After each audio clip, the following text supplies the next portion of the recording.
What's up, guys? This video is 1.2 Federalism plus Biomed homework. Let me see if I can find it. There it is. This is the Friday assignment. There is a multiple choice quiz for the Biomed homework that you will submit on this assignment.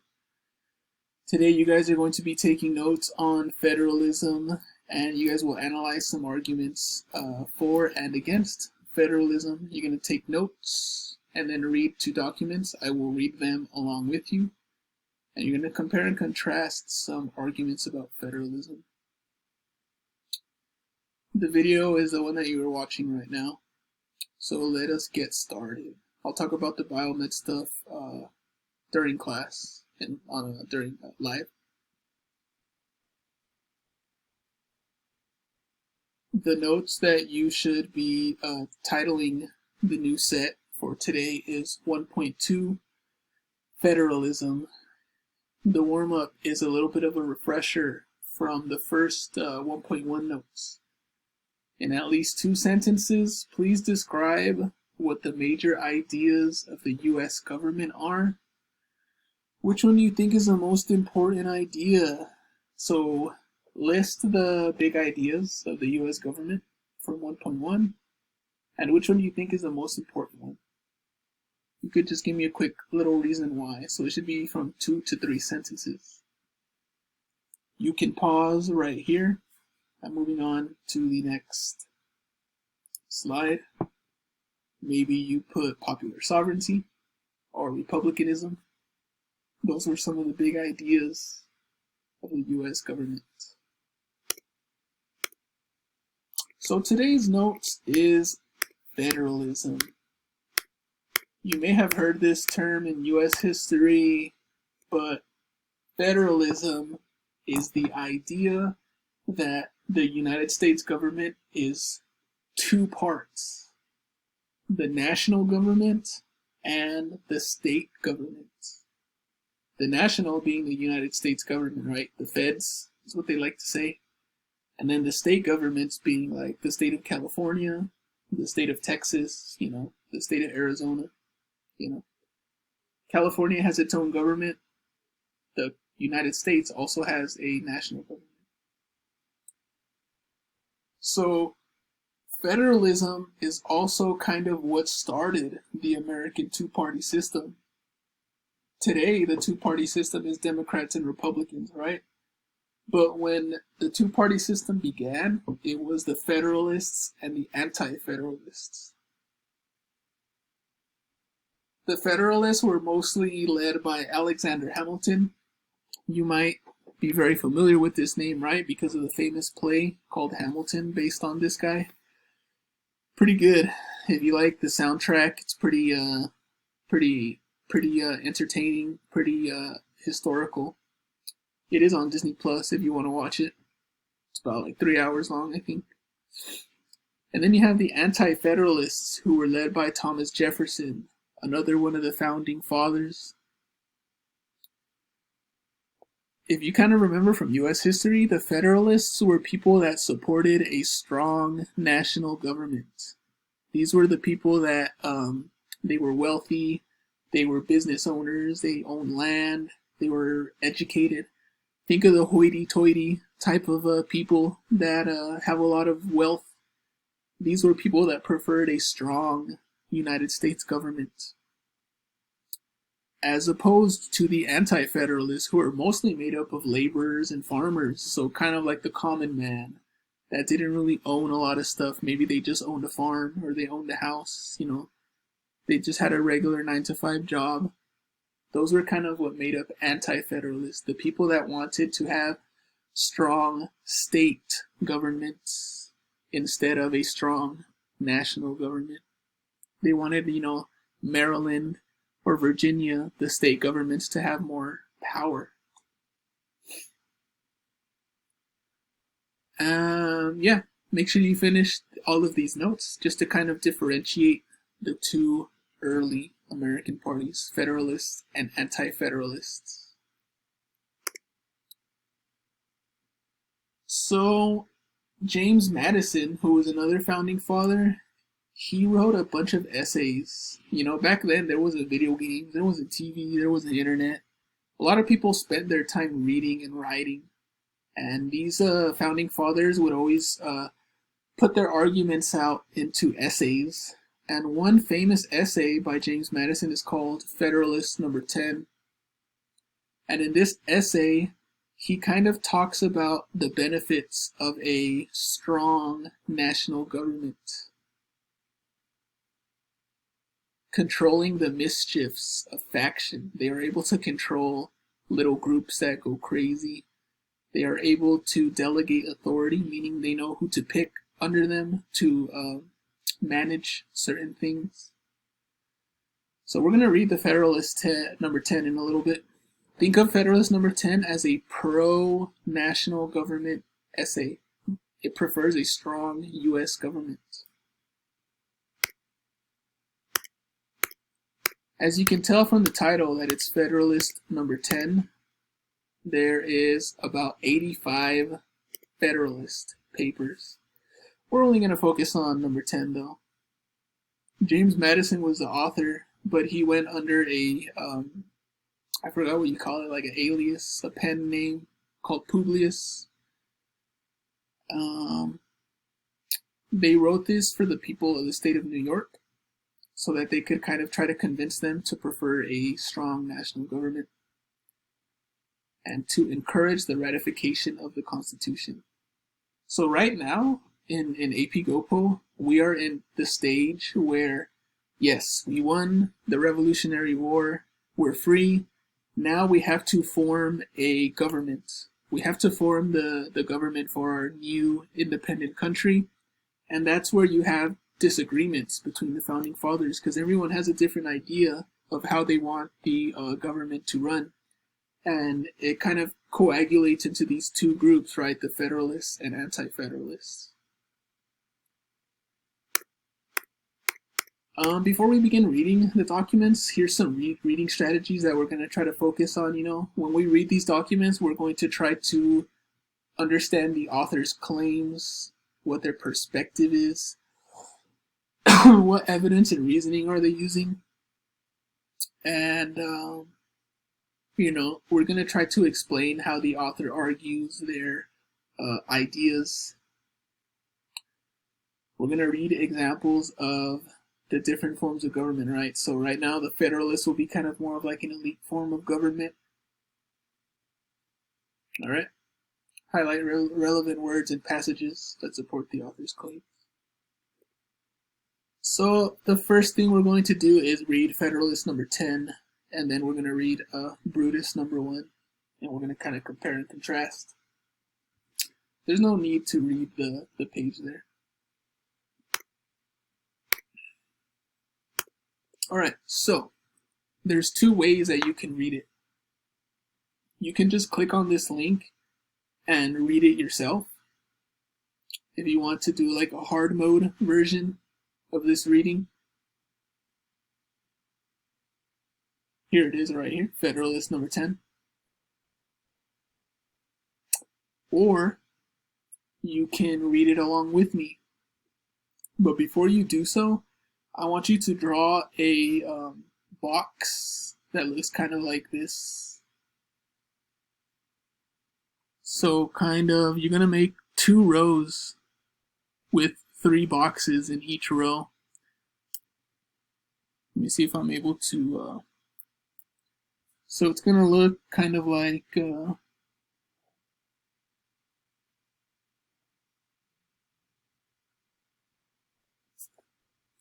this, right? In your notes, you're just going to draw like 6 boxes in 2 rows. And you're going to write the stuff that's on it. Like you're going to write Republic, and then you're going to write Pure Democracy, and then you're going to write Dealing with Factions, and then Structure of Government. Mine is looking kind of like chicken scratch. So try to make sure that yours looks kind of more organized and legible. It's going to look something like this, right? We're going to use this to kind of analyze the reading. All right, let's begin. If you need to catch up on the notes, pause right here before we begin reading.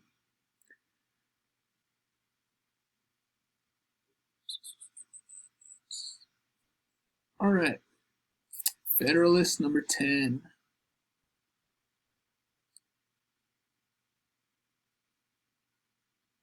I'm going to read it aloud so you can just follow along.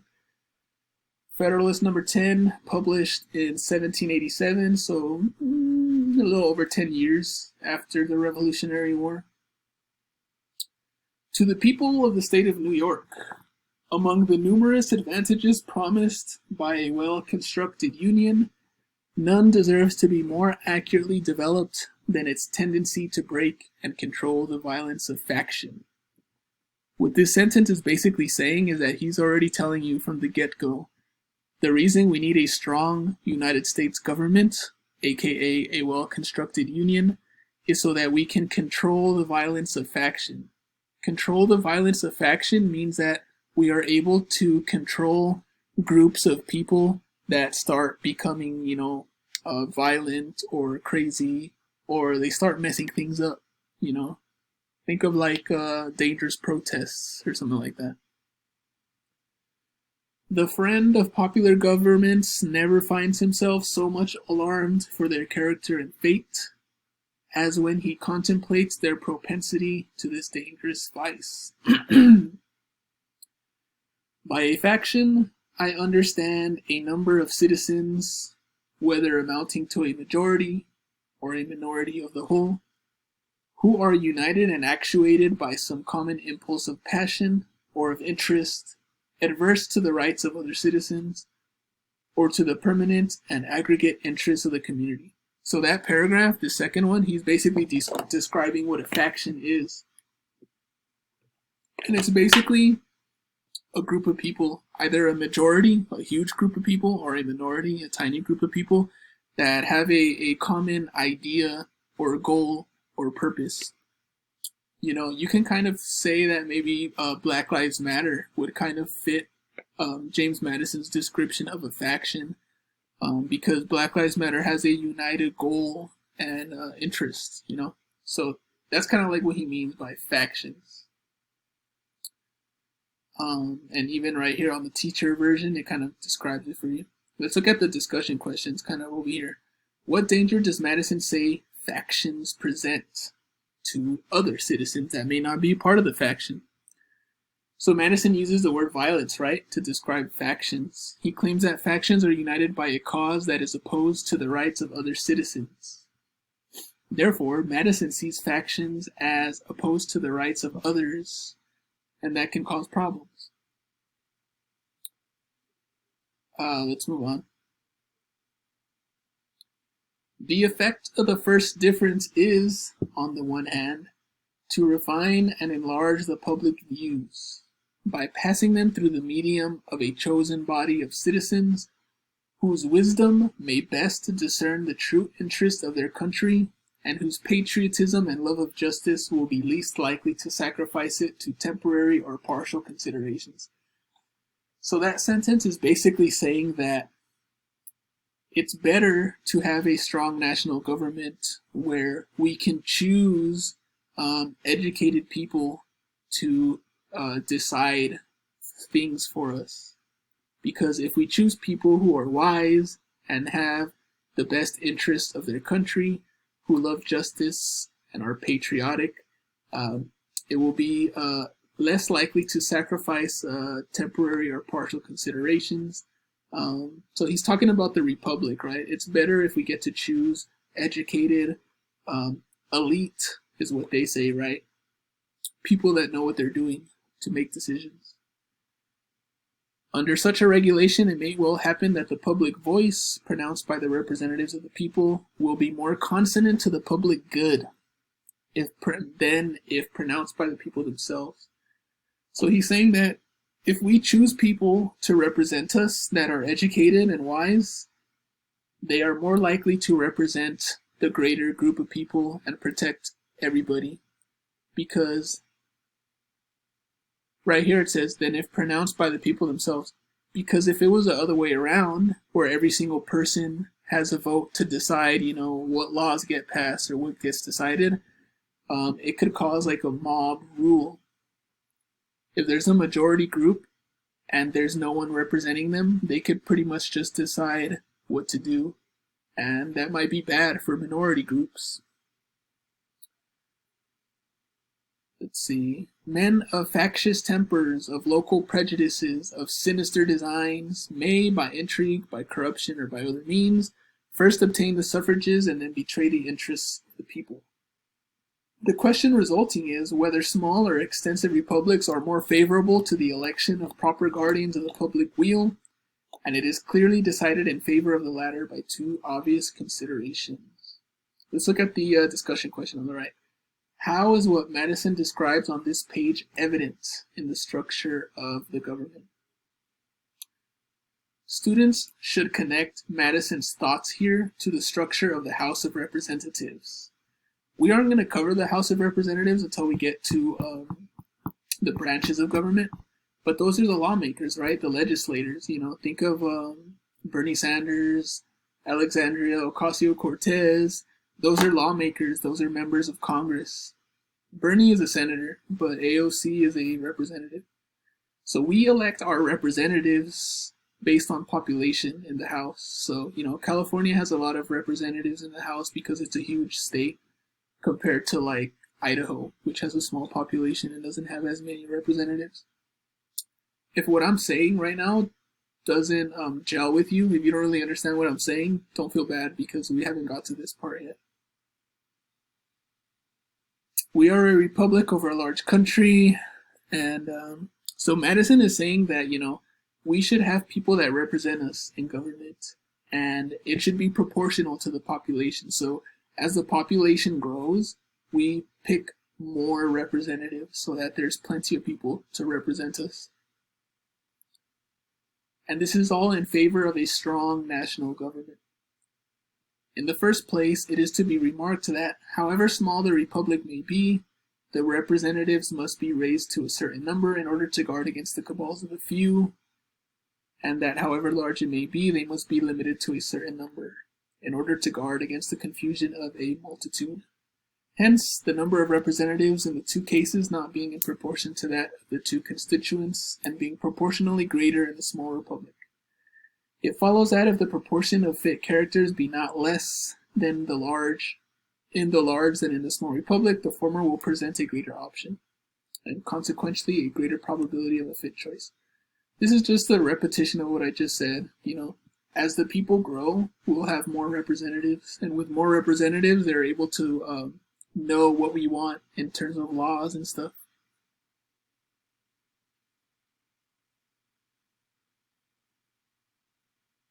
Where am I?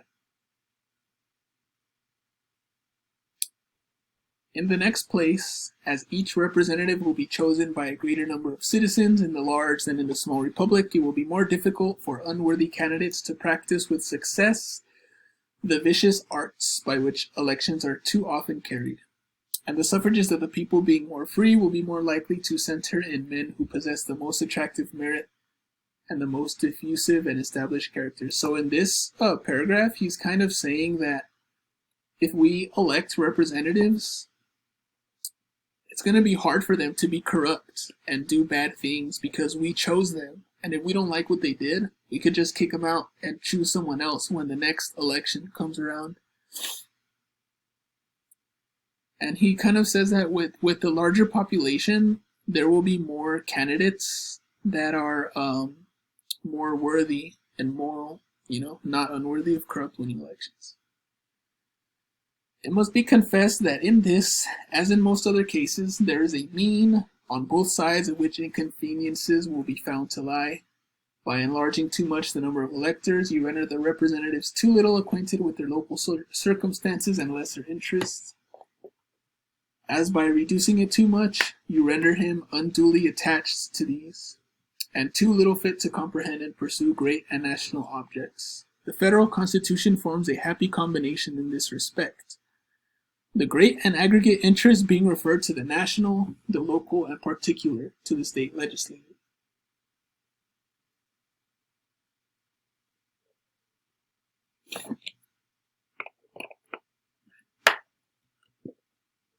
let's move on. I don't need to cover this part. We're almost done. We're on to the last page now, last paragraph. The other point of difference is the greater number of citizens and extent of territory which may be brought within the compass of republican than of democratic government. And it is this circumstance principally which renders factious combinations less to be dreaded in the former than in the latter. The smaller the society, the fewer people will be the distinct parties and interests composing it. The fewer the distinct parties and interests, the more frequently will a majority be found of the same party. And the smaller the number of individuals composing a majority, and the smaller the compass within which they are placed, the more easily will they concert and execute their plans of oppression. Extend the sphere, and you take in a greater variety of parties and interests. You make it less probable that a majority of the whole will have a common motive to invade the rights of other citizens. Or, if such a common motive exists, it will be more difficult for all who feel it to discover their own strength, and to act in unison with each other. Besides other impediments, it may be remarked that where there is a conscience of unjust or dishonorable purposes, communication is always checked by distrust in proportion to the number of those of whose concurrence is necessary. So this underlined part is what he is saying about how factions will be better managed in a large republic than a small one. How is that connected to protecting the rights of the people? So a faction of the whole means a majority. So a majority means that there's more of that group than the other, right? Think of like in school, you could kind of say that in school there's factions, right? In school you have like the band people, you have the sports people, you can call them like the jocks or whatever. You got like maybe the nerdy kids, maybe you got like the cheerleaders, maybe you got like the video game club people, the ASB people. Those are all factions, groups of people that tend to hang out together. A majority faction would be a faction that kind of like has the biggest group. So for example, we could pretend that Eastside, the biggest faction is the, biomed faction, all the biomed kids. You guys have a common interest, right? You guys want to learn about AP, college level courses. Your common interest is to go to a higher education maybe, or to go into the biomedical field. That's your common interest or goal. In a country, if you're the majority, you're going to want to make laws and stuff that benefit you, right? Funding research for medicine and for education and stuff like that. That might compete with other factions, like the sports faction, which wants to focus more on, athletics and physical education. Having said that, even if there's a majority of people across a large country with the same interests, and that it might oppress others, Madison states that they will have more difficulty finding each other and collaborating to violate the rights of others. This is kind of like an old school idea because back then there wasn't social media. Back then it was hard for people to come together. Now it's insanely easy, right? You could talk to someone in France, which is thousands of miles away, but you could talk to them like instantly. That's it for Federalist number 10. Okay, do you remember that box that we were doing? Fill this out with these words. This graphic organizer is kind of just organizing the arguments that were in the essay. Madison supports a republic, which is kind of like a strong national government with representatives that make decisions. He does not support a pure democracy, where the people have more power and they make their own decisions. How does a republic deal with factions, according to Madison? He says that a representative government will protect minority factions. So that's kind of what we have now, right?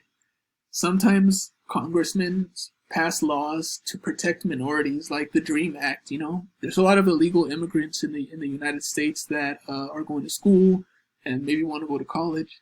So there's the DREAM Act that was meant to, thought I heard something. There's a DREAM Act, that's a way to protect minorities because they're not able to represent themselves for whatever reason. That's what Madison says. We have people that will represent minorities.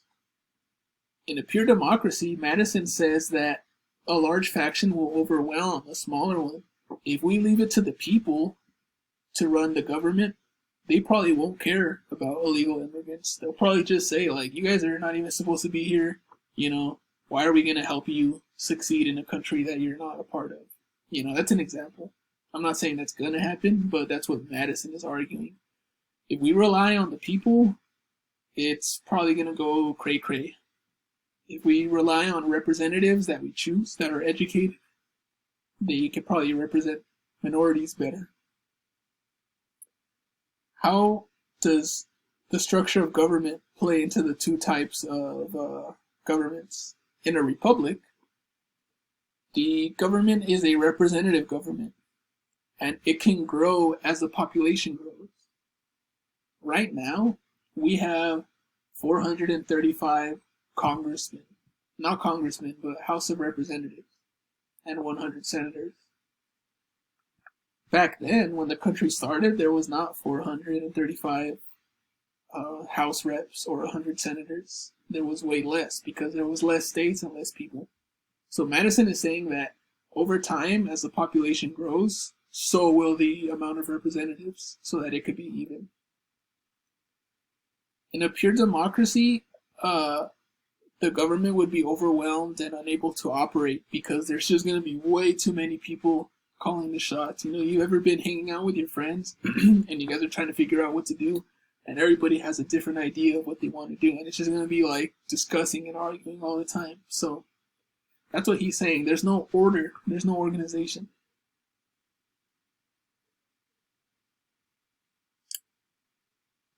Let's go back to the PowerPoint to see where we are at.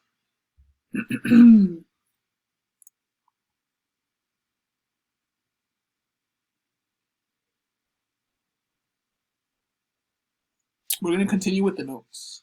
So once you've done your little graphic organizer, you can go back to the notes. So Madison is known as the father of the Constitution. That's why he wrote all of these papers, to try to motivate people to support it. He claims that the Constitution is designed as a representative republic to control the effects of violence of factions. The evidence he used is that they must be controlled. Evidence number one, factions can't be stopped, so they have to be controlled. Number two, minority factions can't get control of a Republican government. They could get represented by them, but they can't get control. I don't know if you want a minority faction to control the government because it might only represent a minority. And what about all the other people? Remember what I was saying, you know? I don't think Eastside would like it if the video game club controlled what happens at Eastside, because all the other people wouldn't like it because maybe they don't like video games as much. Number three, a majority faction will be controlled by a representative government. So if the biomed group ends up deciding what to do at Eastside, what to learn, what classes to take, in a representative government, there's still the administrators or something that kind of say, hold on, biomed, we can't do nothing but science, or something like that, you know? Hopefully these examples help you. If they just make you even more confusing, you could tell me in the email. You could email me or talk to me. Tell me how the notes are going. Moving on. I don't really know if you learn about systems of government in previous classes, but the United States is a federal government. Right now, it's a federal government, which means there's a central government, the U.S. government, the feds, and then the local government, like California or Arizona.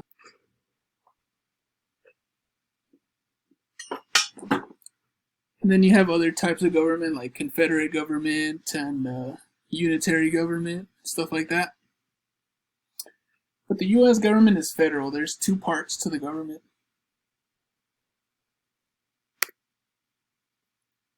we kind of saw the perspective of the Federalists, right? The people who want a strong national government with representatives. Now we're going to see what the anti-Federalists support. And we're going to be reading Brutus #1 to kind of see that. They preferred a popular democratic theory where they preferred small, decentralized republics. So they wanted states to have more power to do what they wanted instead of letting the US government decide what everybody does. Let's read Brutus #1. If you want to read it on your own, you can hit that link that I just clicked on, and Brutus #1 shows up right here. The one that I'm going to read to you guys, I think, is a shortened version, because this is super duper long, right? We're going to read the version that kind of gives us the main points. Did I do the categories of comparison? No, I didn't. Don't worry about #2. Don't do this. We're just going to read it, okay? We're just going to read it and then continue the notes. So I'll stop right here and then I'll read the Brutus #1.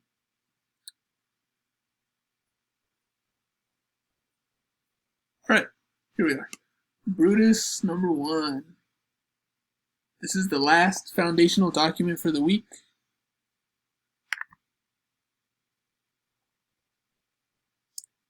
This represents the anti-federalist point of view. It was written in 1787, so pretty much around the same time as the Federalist Papers were being written. Let's begin.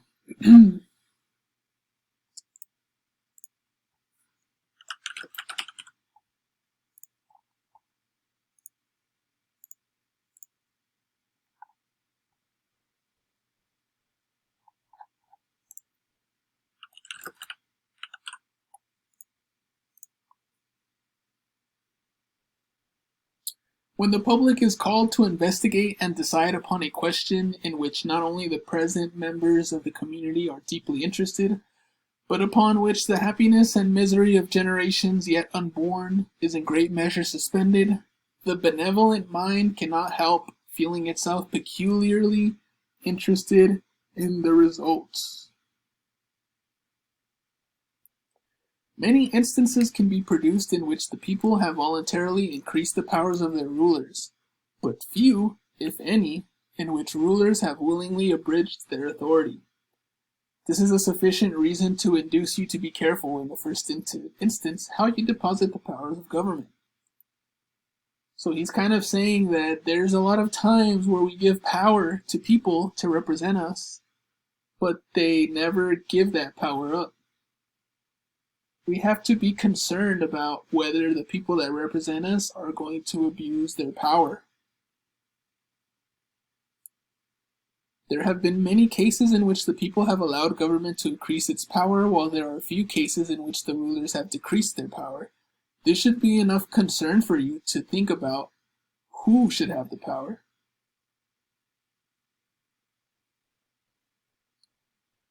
This government is to possess absolute power and uncontrollable power, legislative, executive, and judicial,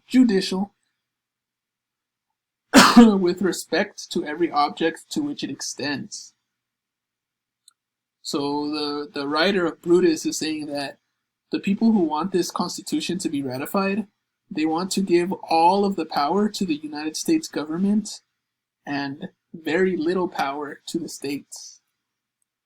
The Constitution gives the country, the U.S. government, the right to make laws, the right of executive power, right? The president is part of the U.S. government, and judicial, which means they could decide, they enforce the laws in the courts, where they call you guilty or not, or if they say that a law is constitutional or not. And then he uses an example from the Constitution. For by the last clause of Section 8, Article 1st, it is declared that the Congress shall have power to make all laws which shall be necessary and proper for carrying into execution the foregoing powers, and all other powers vested by this Constitution in the government of the U.S., or in any department thereof. This one, Section 8, Article 1, we're gonna learn about this more. later on when we get to the legislative branch, but this section and article is known as the Necessary and Proper Clause. The Necessary and Proper Clause is pretty much the idea that Congress, the lawmakers, have the power to make the laws. Only Congress has the power to make the laws, not the people, not the president.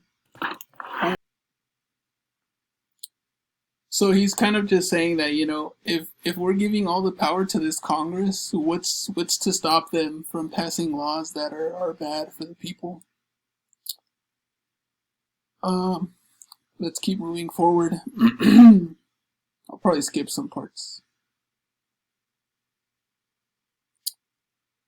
If respect is to be paid to the opinion of the greatest and wisest men who have ever thought or wrote on the science of government, we shall be constrained to conclude that a free republic cannot succeed over a country of such immense extent, containing such a number of inhabitants, and these increasing in such rapid progression as that of the whole United States.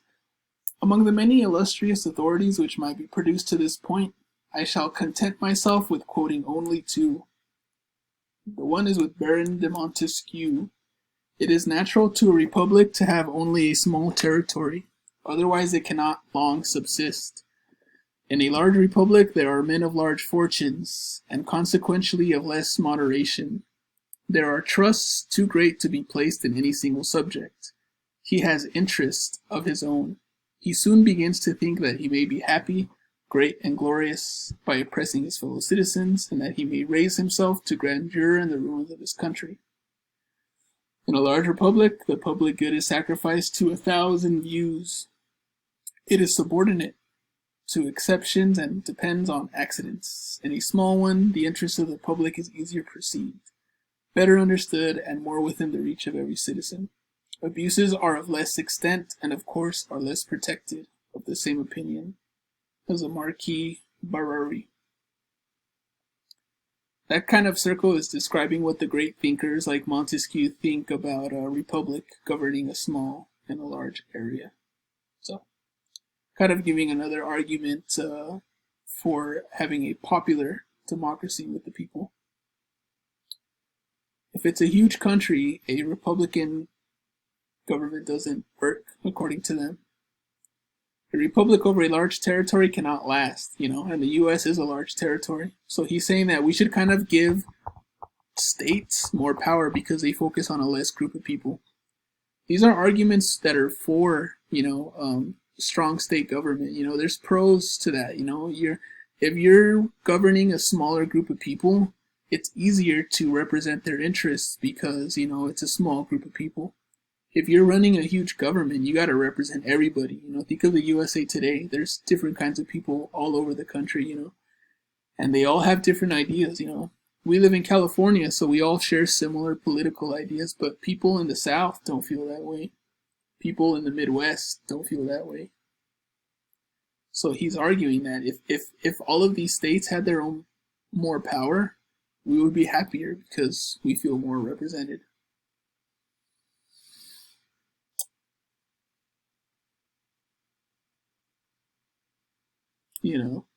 This will retard the operations of government. When there's just too many people to represent and it's a huge country, things are going to start falling through the cracks and we're not going to be able to get everything done. You can make a strong argument for that today, right? People argue that Congress doesn't really get things done fast enough. They don't, represent us as quick as they should. There's a lot of laws that never get passed because they get stalled for whatever reason.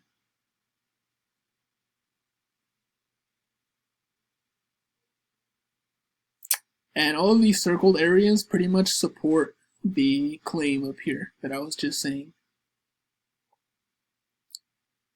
In a republic of such vast extent, like the United States, the legislator cannot attend to the various concerns and wants of its different parts. Here's a conclusion. Let me just wrap it up for you. Brutus concludes that because of all the reasons he has discussed in this essay, a free republic cannot last long in a country as large as the United States. If the intent of the Constitution is to make the 13 states live under one national government, then it should not pass. So you can pause right here so you can kind of read some more evidence if you'd like. But Brutus is just saying that, this country is way too big and it's just not going to work with a representative government. The one that I told you not to do is right here. List at least 2 categories of comparison that could be used to compare the arguments in Federalist number 10 and Brutus number 1. Madison says, hey, if it's a large country, a republic is good because it's going to represent the rights of the people, and we should do that. But Brutus says, no, that's not going to work. It's too many people and not enough representatives. In Federalist 10, Madison states that a large republic with legislative districts will attract men of high character. Brutus believes that that's not true. In this case, the only people that will be able to become a representative would be the rich and the educated. The common person is not going to have time to become a representative because they have to feed their family and they have to work all day. That's why it's more likely that corrupt people will become representatives in government. I hope you're getting the idea that, Brutus number 1 is kind of representing the ideas of the common person. They don't want to fall under another tyrannical government, because they just declared independence from the King of England. They don't want the US government to be strong and centralized. And then on the other hand, in Federalist 10, you have the educated, wealthy people that want a strong national government because they feel that that's the best way to run the country when there's like a central power that manages everything so that there isn't a lot of hiccups. Alright, so we're pretty much done. Let me just wrap up the PowerPoint for you guys. Brutus number 1. Make sure you copy these notes down. This is kind of like a general perspective. They want to limit the powers of the central government. They are concerned that if there's a large republic, they will limit the powers of the states.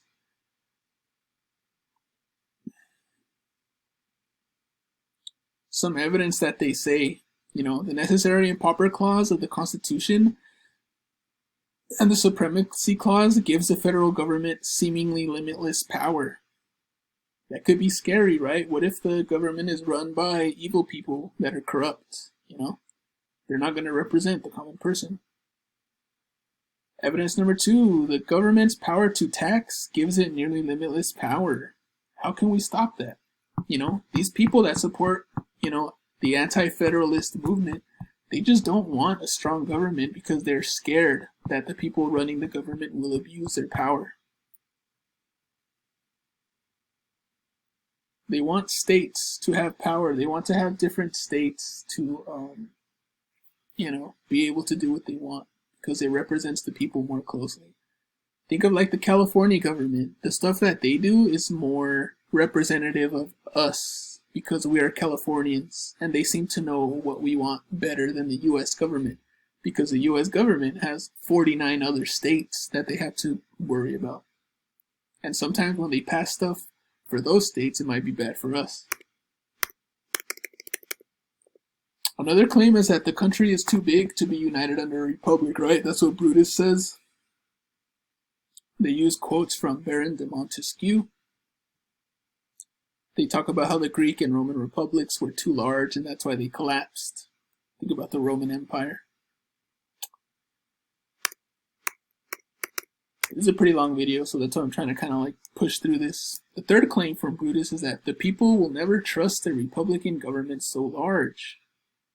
The existence of a standing army during peacetime would threaten the liberty of the people. So, you kind of get the idea that these people were maybe not scared, but just super concerned. It's like Big Brother's watching you, If we have a standing army means that there's an army 24/7. Right now, the US has a standing army, right? You could join the army, and even if we're not at war, you're still going to be stationed somewhere. So that's what they're concerned of. They feel like if there's a standing army, the government will use them to abuse the power. which other governments have used. The US government, not so much because we're democratic, but dictatorships definitely use the army to enforce their power. I'm gonna go over I'm actually gonna skip this. We're not gonna do these participatory, pluralist, elite. We're gonna do this next time. So I'm gonna stop at this slide. This is the last thing that you guys have to do. We're going to compare and contrast Federalist number 10 and Brutus number 1. Make sure you copy this down, and that it will be the end of your notes. Once you finish, make sure you could send me a picture to my email on the first page, or in the Google Meet, just show me the first page when you're done.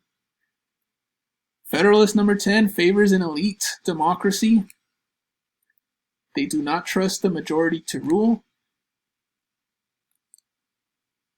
Right? Because they don't want them to kind of abuse their power or misrepresent the people. They think that factions are inevitable, so that's why we need a strong government to control all those factions. And the main goal of the government is to protect property. I guess I'm not surprised by that, because all the people that support it are, wealthy landowners. Brutus number 1, on the other hand, fears a pluralist and elite democracy. We don't want to let the elite run the show because they might become corrupt. They think that a republic would morph into power being held by a corrupt few. They don't want a small group of people to control the government. They think that we can be better heard by representatives who know us in the way of a strong state government. If you're from Virginia, the governor of Virginia will probably have a better idea of how to represent you compared to some congressman that's all the way over in Washington, D.C. So they support a participatory democracy. That's it for the notes, guys. This is a pretty heavy one. Trust me, it's not going to be like this. I just wanted to power through these 2 documents. So we're probably not going to do as much work like we did today. All right. Don't forget to show me your notes, guys. Have a good weekend. Bye-bye.